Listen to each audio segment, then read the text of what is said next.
Hi, everyone. Thank you for joining us for another eMarketer Tech Talk, where we host guests from all areas of ad tech, martech, and media. I'm Nancy Tefera Santos, Senior Vice President, eMarketer Insider Intelligence. Today, we have a great presentation. You're going to hear about how to make your customer journey uncomplicated, effective, and privacy forward. How do you like that? This is your opportunity to learn. We want it to be an educational journey. So please use the chat window to send in questions during the presentation, and I'll get to as many as I can during our Q&A. Now I want to introduce my special guest. I have with me today Laurel Rossi, CMO of Infillion. Laurel, welcome. Thank you so much, Nancy, and I'm so happy to be here. Infillion is an advanced full-service media buying platform that focuses on captivating attention for agencies and ultimately brand partners, and for the best brands in the world. And so I'm so happy to be here, and I'm so happy to share my story today and our work at Infillion. I am a legacy marketer, and so I thought it would be really fun to kick off with a legacy brand that has been on the scene since around 1985. And we talk about fantastic startups today, but this was a startup back in the 80s. And Lunchables was really born out of a startup mentality around cultural insight. And the cultural insight was, what do working moms do when they start to go to work, not even back to work, but to work, when they are sandwiched between breakfast and having to prepare lunch for their kids. And so with that fantastic insight, we had an opportunity to really try to understand not only the insights around customer marketing, but also in a modern day environment, what's the journey to get to this kind of a purchase? Back then, the journey was quite simple. You created awareness using linear TV. You created some kind of pull mechanism, usually in store, and voila, there was shopping at a local retailer, et cetera, and the sale was made. And for a CPG product, not always simple because you've got to get those repeat purchases. One of the things that we want to talk about today is the customer journey and how complex and valuable it's really become, not only for CPG brands, but across many brands. We recently published an ebook that talks about the customer journey versus funnels. And that customer journey experiment has really been something that's produced phenomenal results across more than about 1,200 brands. And so let's imagine the Lunchables customer journey today and what it really looks like. A kid who took Lunchables to school in 1989 might be a parent of a young kid today. And that's really great for marketers because it taps into nostalgia and maybe a little bit into how they stress and de-stress as parents, as they consider different purchases. Lunchables has almost universal appeal and universal awareness. And one of the topics I love to talk about often for brands like this is, how do you stay out of the brand dead zone? How do you get awareness when everybody seems to know your brand? And so awareness today has really taken on many forms. And of course, digital transformation in the media, marketing, and advertising space has been a boon for creating awareness for all kinds of brands. But that journey is so much more complicated than it was so many years ago. If you think about where Lunchables was way back when, with a 3-step journey, it was probably a lot different with all the choice that's available to you today. And also when you consider online purchases as part of the process. And so consideration tends to be a really full time for all kinds of marketers. And as we unpack that journey for the consumer, we understand how at each point along the journey, you must examine the experiences. For Lunchables, there have been many things that are captivating for potential consumers. Women do not have the same journey, and it may not be a woman at all who's actually packing a lunch. And in fact, some of the shin kicking that's happening, if you want to call it that, for children and among young adults is a big part of that consideration in the journey. And so Lunchables, a longtime partner of ours, has done some really fascinating things to grab attention. when you think about it, with COPA rules and things like that relate to how regulated kid advertising is, there have to be captivating ways to gain attention that go beyond a pure sale. And so what Lunchables has done is really tried to capture attention by tapping into that cultural zeitgeist. Think about the creator economy and how engaged children are today. Look what Lunchables did to move the needle. In a couple of big US cities like Chicago, they built installations like this giant chicken nugget bear at the Lincoln Park Zoo. You can read a bunch about that. There's a fantastic article about that. And there are places where not only kids go, but also their parents who are unbelievably familiar with the Lunchables brand.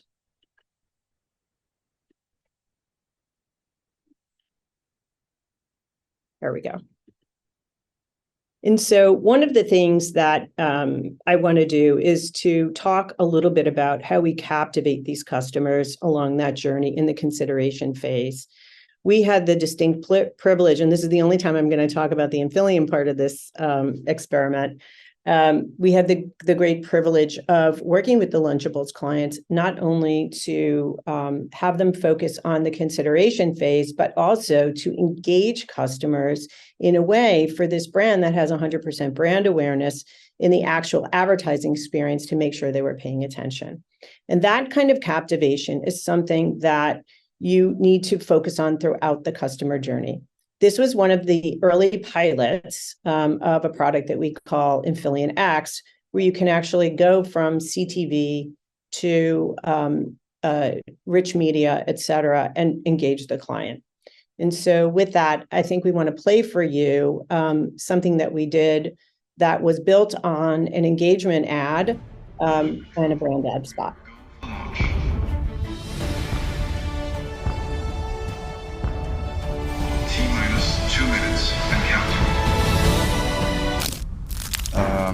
She's eating the rocket.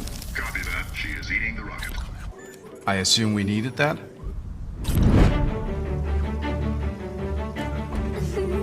Lunchables! Built to be eaten! She has eaten the rocket. Over. Following the ad, we built a game for kids that they could play as part of the experience as well. And so this was actually one of the early pilots, as I mentioned before, of something called Infillion X, which is a single unit multi-channel ad that's powered by first-party data. And we can incorporate a retargeting campaign across display media. Some of these campaigns actually give us the opportunity not only to create that kind of engagement during the consideration phase, but also during the shopping period by allowing you to put something into a shopping cart, either for a Target or a Walmart, et cetera. And so as I relate it back to the customer journey, one of the things that I want to point out, aside from the fun of the Tetris game with stackable Lunchables, is that we have the opportunity today to hover in the consideration phase for as long as it takes to get a consumer to pay attention. And ultimately, what we're looking for is that kind of loyalty and repurchase that we can now measure by using data.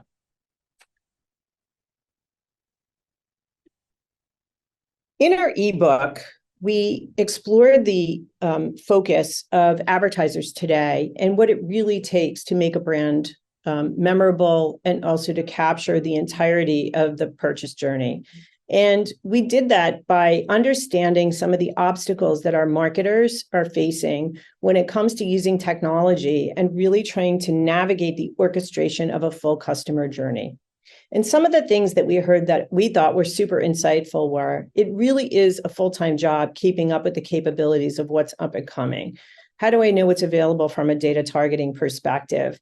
How do I actually make retargeting work for me in such a way that I'm not only compliant, but I'm also being motivating to a customer and actually not turning off a long-term customer?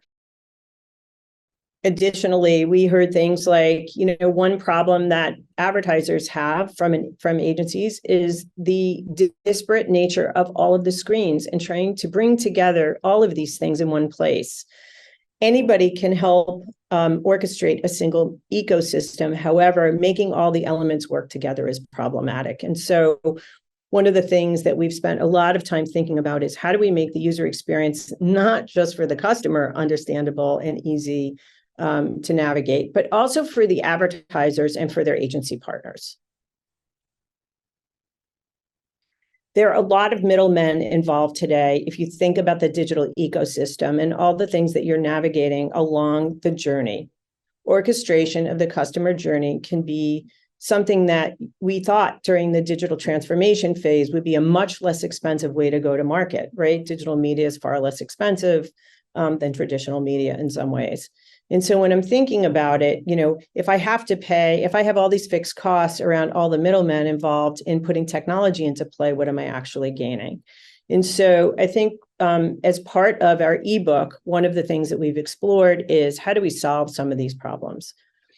I'd love to hear some of the queries that you might have about customer journey orchestration that you've been thinking about, if you could pop them into the chat along the way. It wasn't too hard for us to believe that at Infillion, being able to form a transparent but also a highly orchestrated media platform was going to be one solve for customers. And so, we had gone through a number of mergers ourselves, and in thinking about our own experience and our own journey in activating what we wanted to be a flawless user experience for our customers, we had to really think about the end user. And so one of the things that I feel that going forward we need to do is follow a simple set of ground rules. And we've put these together, and I'm sure there are others that you're considering. One is to think past a simple post-omnichannel world. What does that mean? One of the reasons why it may seem that things suddenly got more complicated for marketers really quickly is that in a post-COVID world, the consumer actually became much more complicated, right? We had less predictability about whether or not they were going to go to a store, they were going to shop online. And in this post-COVID and in a post-omnichannel environment, you have to think about being able to predict what a customer really wants and is looking to do. Buy online, pick up in store was the next best thing for the longest time. But we actually learned that 55% of millennials and 50% of Gen Z visit a physical location when shopping for routine purchases. And so that sort of turns on its head many of the original assumptions about how consumers actually purchase.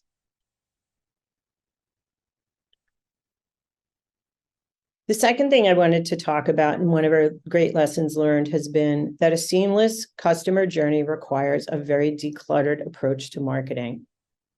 We know that the average marketer needs to use a vast amount of software, and their tech stacks are highly complicated. There are 30 parts to the tech stack. For some marketers, there are 50, 100 tech stacks for others.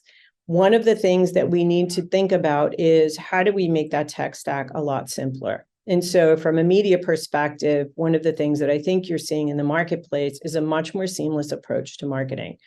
We encourage our clients to take advantage of a much more seamless approach to media planning, as an example. This is just one example where measurement, data capture, data buying, creative, and also the actual inventory and media planning itself all resonant in one platform. One of the things that we encourage our clients to think about also is not only who are you working with, but is what you're doing working today. 50% of our clients come to us, and I'm sure to our partners, because what they're doing today is perceived as not working. And so what we know is that being able to measure all along the customer journey is super important to understanding whether your work is working. So at large, we are not in a post-omnichannel world where we say unilaterally something worked or didn't work. We're actually in the phase where we can diagnose at every part of the customer journey what is working and what isn't working. And so to have a decluttered approach to that analysis process is super important. What I would encourage you to do is not think about unilaterally whether it's working or not, but also to think about what is working and what is not along the customer journey itself. And there are a phenomenal number of tips, not only in our ebook, but in the marketplace at large. We work with eMarketer a lot on this kind of knowledge around how you can understand better and diagnose what's happening in journey orchestration. The third thing is we really encourage marketers to be proactive, not reactive. As an example, there are an enormous number of regulations coming down. We understand that privacy, pick a kids category as an example. We know that there are tons of restrictions, and understanding what those things are, and also being able to predict what's going to happen in the future by staying on top of it and having partners that stay on top of it are incredibly important. We know that data regulation is already being enforced in California starting July 1st.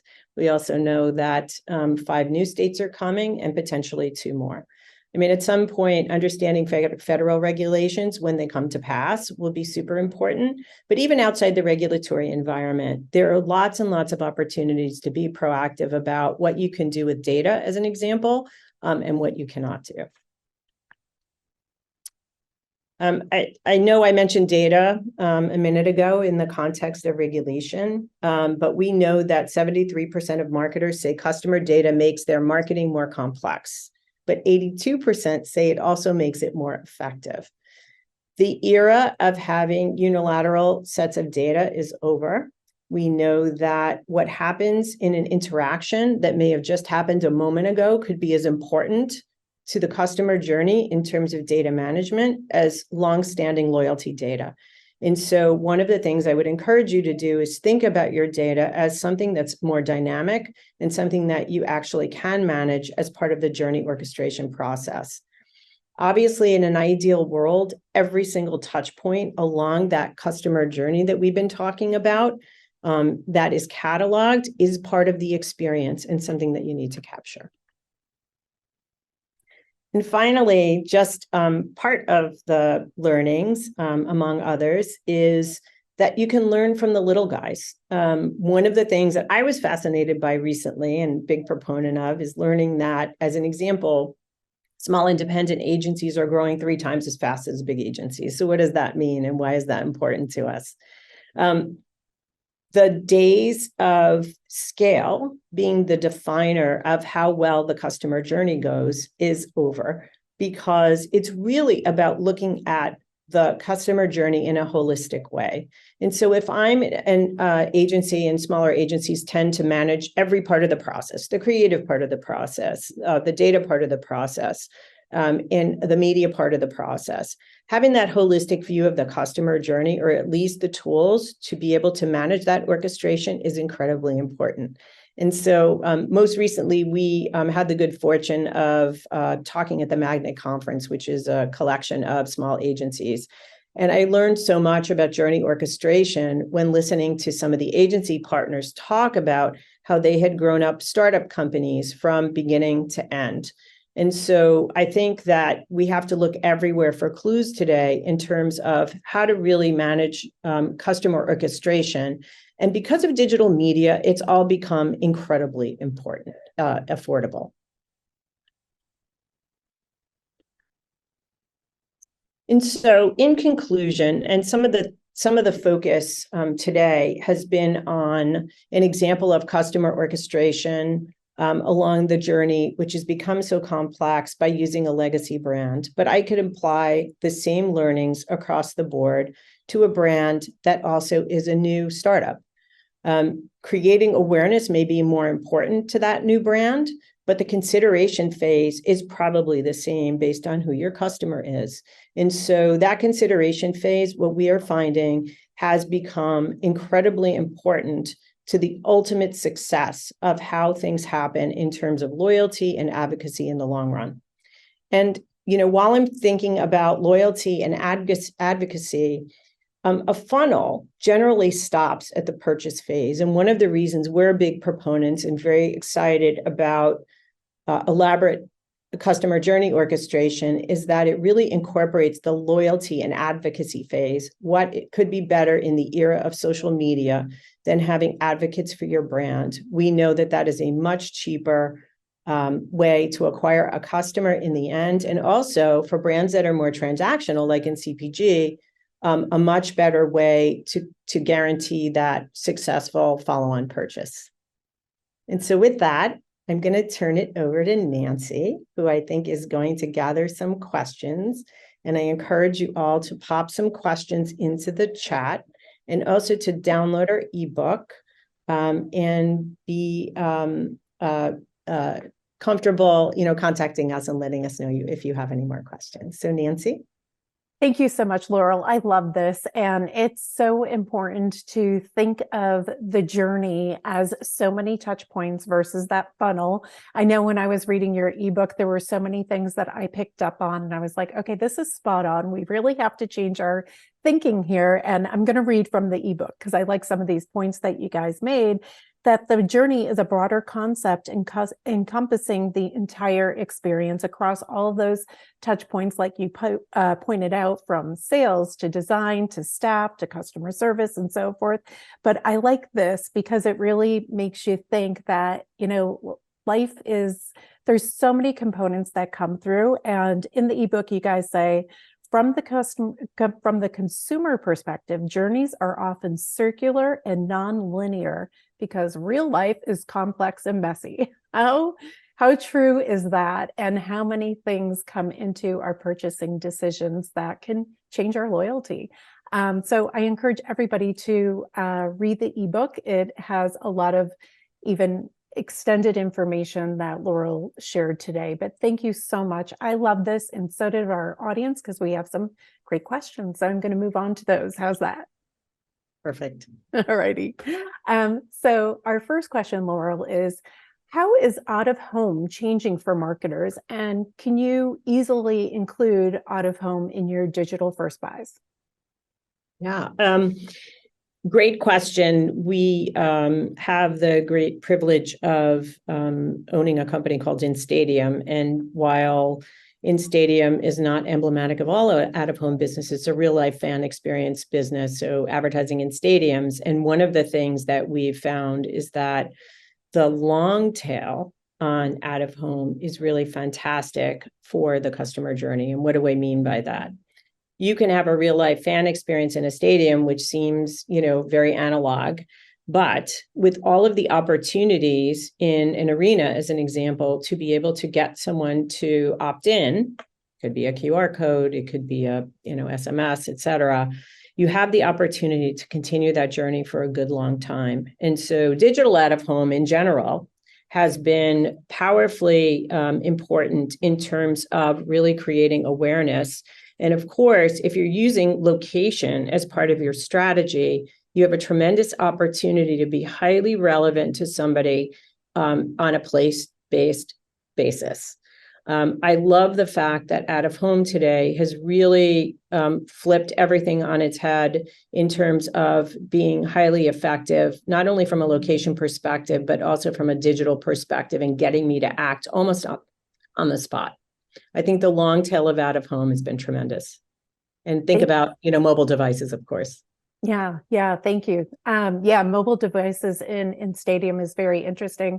I'm going to think of you every time. I don't know if you know, but so many of my travels or vacations revolve around stadiums. So I love the stadium experience. It's so full of emotions, and it's so much fun to see fans across the nation and the world.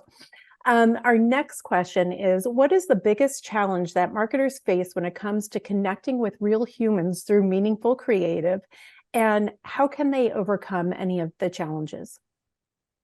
Yeah, I think that, there have been so many great examples of late. Obviously, in experiential, we were just talking about out of home, that is sort of the ultimate opportunity to really captivate and engage. And so I find that marketers are really trying to engage more than they are trying to just capture attention. But if you think about, what's happened over the past several years with streaming as an example, you might, I I love and don't love talking about this example. You might think about an ad pod. You're watching your favorite show on, name a publisher, any Netflix, and you now have the opportunity, either to watch the ad or skip the ads. You may not have the opportunity to skip the ads, but one of the things that we know is for consumers who are opting into a 4-minute ad break, they're using it potentially to go to the bathroom, 2/3 of them. I mean, as crass as that sounds, the fact of the matter is we know that we have to do something far more engaging and captivating in order to get customers to really pay attention. And so if you were thinking about the Lunchables example, obviously, we were trying to grab that engagement by involving someone in the spots themselves. Is that appropriate for every ad? I'd probably say yes, but more important, I think the idea is that 2/3 of customers say they're not paying attention to ads today because they're not entertaining them and they're not capturing their attention in terms of what the end benefit is. So I think if you focus on those two things, there's a greater chance that your ad will be effective over the long run. And of course, we know from working with our measurement partners that being able to tell you today whether or not something actually ends in an actual purchase is possible.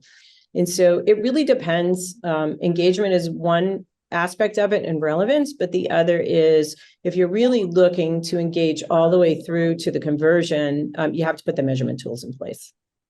Okay, thank you. And Laurel, you were talking about regulations. Specifically, you mentioned California, July 1st, some more regulations coming into play. We have a question from the audience. How do you think regulatory shakeups will impact advertisers in the long term? And what could be done to prepare for all these industry changes? Yeah, let me answer that in two parts. One of them is to say, one of the reasons that we dove so deeply into customer journey mapping, and this is just scratching the surface. And if you went sector by sector, you'd have amazing examples, of course, and all different points in the journey to talk about. But let me just start by saying the customer journey does one thing and forces you from a regulatory perspective into the mindset of the customer. And so I just finished talking about engagement. I just finished talking about elaborate journey. All advertising and data will be opt-in. It's going to be person first. It's going to be person centered. It will no longer be device centered. It won't be about, connecting a bunch of devices. It's going to be, did I get that permission from the customer to use their data to begin with? And so what I love about the journey is once I understand that I have somebody who's already interested in some way, however they've opted in, I have a better opportunity of engaging them all the way throughout. And it's a constant reminder to marketers that I need to not only have their permission, but that permission is going to give me an opportunity to really engage them as a customer. So that's part one of the answer. Part two is I do think we have to be proactive about it. We have a very simple rule that is very complex on the inside at Infillion, and that is we will only do work that is respectful of consumers' time, attention, and privacy. And so I think that the regulatory environment obviously speaks to that, and we're speaking to that environment as well. I'm thinking that it is not going to be as easy to share data in the future. We're already seeing that. We're seeing some data is now that was not even considered PII. It's considered sensitive PII today. So if I can attach information to somebody just by inference, that's not good enough. I need their overt buy-in for that. And so I think we're going to see more and more of that. I wouldn't be surprised if by the end of the year, we would have many more states than the 5 states that have mentioned regulation engaged in that conversation. And then at that point, you have to start thinking about, is this going to be federally regulated? Okay, fantastic. Laurel, your insights are incredible. We have a handful, so many more questions coming in. So to our audience, please keep sending in these great questions. Really appreciate it. Laurel, you talked about small agencies growing 3 times faster than large agencies. That was definitely eye-opening to me. One question that we have from our audience is, how can smaller advertisers and these agencies take a more proactive role to shape the future of our industry? Yeah, I think that obviously we're all in service of our marketers and advertisers who really want to do great work and, obviously economically gain. But I think there are two things that say the smaller agencies can do. Number one is really find your way to the stage, find your way to public forums to share your learning, share your case studies. I think this is super important. I think that holistic view of a marketer's plan that smaller agencies have traditionally had is super important. And there's so much more knowledge sharing in our industry that's available through blogs and obviously through, publications. I think that knowledge sharing is incredibly important. The other thing that I was thinking about as it relates to the smaller agencies is that the cost of media, the minimums, the buy-in, the way to get into some of what used to be bigger mediums has now collapsed, right? You don't have to have a $50 million budget, to be in streaming.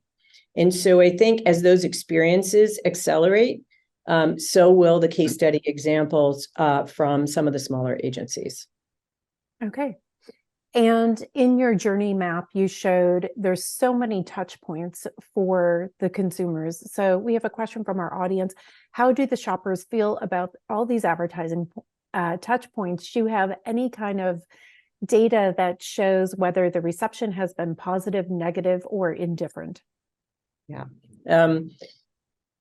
Well, let me start by saying I think the consumer is completely overwhelmed. I don't just because all these things are available to us doesn't necessarily mean that we have to take advantage of every single one. And part of the story around, customer visioning and customer journey orchestration is really to be very choiceful about which points along the way are going to be the most impactful, and not just to end sales, but also to the customer in terms of being most useful. Because I think the short-term view would be, how do I capture that sale once? The longer-term view would be, how do I create an advocate, right? And so when I'm thinking about that, I want to collect my insights along the way in market research and however you're building your customer journey mapping. I want to capture those insights that are going to get me to the longer-term view. What's my LTV for that customer versus how do I get a one-time sale? Great, thank you. And you talked a lot about data. Can you speak more specifically about the positive impact data has had on marketing in terms, has it improved cost per deliverables, engagement rates? What can you share? Yeah. I think everybody's upfront investment in their data strategy is probably a fixed cost that's going to be a reality going forward. And so as we talk about, what data brings to the table economically, I think you have to consider, we were talking, I mentioned earlier, I think I said this articulately, but I'm not 100% sure, that, the average data stack is made up of, 30 different pieces of software or vendors or what have you. That's a fixed cost, right? And that's something we really have to think about. And so what I'd say is the long-term value of data is irreplaceable, right? It will give you that kind of insight. It will give you that kind of performance. It will also give you the opportunity to be very selective about how you action your very expensive, brand strategy or media or marketing strategy. But the upfront commitment to the fixed cost of putting a cogent data strategy together is the most costly, but also the most important piece of the pie. Okay, thank you. And we have one last question here. So I think, podcasts have been on the rise, big part of everybody's daily life, as well as smart speakers. What are your thoughts on digital audio as a medium for awareness along the journey? Oh, I so love this question. I was just talking to somebody last night about this. Audio, boy, this is a big statement. I'm not sure if it's too grandiose, but audio has been a big part of our lives for a long time. And then it kind of fades out of favor and then back into the picture and all of that. That's a big generalization. But, Audio is extremely powerful. I mean, isolating a sense in some ways is a very powerful way to market. It's also a great way to reach portions of the population. And this isn't something that I talked about earlier. I'm very focused on, diversity in terms of how we approach our media strategies. And when you think about, people who are not sighted, as an example, audio is super important to them. But I think podcasts in general have created an area of focus and a way to really get under the skin of what's happening in a customer journey, because that selectivity about podcasts, what podcasts people choose, is a very important data point along the way in the customer journey to understanding what leads to a purchase as well. And so I think that audio marketing today is so sophisticated. I think that it took the music industry, as an example, a very long time to figure out their own customer journey and how to monetize that. But thank goodness we seem to be on a much better path today. And I think that even listening to those signals, has been a great way for the music industry to be back in a very powerful place in terms of being influential in our lives. And just one last thing I'll say about podcasting. I do think that podcasting has also brought back the fantastic element of celebrity, right? If you think about it, we focused on celebrity as a big part of our advertising strategy, for the past 70 years. It's been amazing. When you think about Super Bowl ads, et cetera, no shortage there. But I think that podcasts have also not only brought creators and influencers and all those good things to the table, but also the power of star power as well. Yeah. I agree. And one of the things I love about digital audio is just the authenticity. So I listen every Sunday to the Sounds of Sinatra. Sid Mark, he passed away last year. And there's a Cento commercial that's, thank you, Cento, for being the longest running advertiser in the Sounds of Sinatra. And then it goes into the Cento commercial. And I just laugh because anytime I'm in the sauce aisle at the superstore, his beautiful, just Sunday voice that has so much emotions to me goes through my mind. So there's so much that comes into play for digital audio. Well, that's great. Yeah, no, please. Thank you so much for sharing all of your insights with us. This was fantastic. We really appreciate it. Before we wrap up, let me take a moment and tell everybody what's happening around eMarketer's media channels. Mark your calendar for June 2nd for Attention. That is our half-day live virtual summit. This time, we're going to focus on CTV and other timely digital trends. Registration is open on our events page. You can also register for more upcoming live analyst and tech talk webinars at eMarketer.com/webinars. And on the audio side of the house, we also have a podcast. We actually have 3. Behind the Numbers, Reimagining Retail, as well as the Banking and Payment Show. So please check those out. Keep an eye on your email. We're going to send out a link to the recording for today's presentation. This was fabulous. The presentation was incredible. All these questions that came in from our audience, thank you. This was really great conversation, great insights. I also want you to check out that ebook from Infillion, Examining the New Customer Journey. I learned a lot from it. I know you will as well. Laurel, thanks again to you and the entire team at Infillion, and we'll see everybody on our next Tech Talk. Thank you. Bye-bye.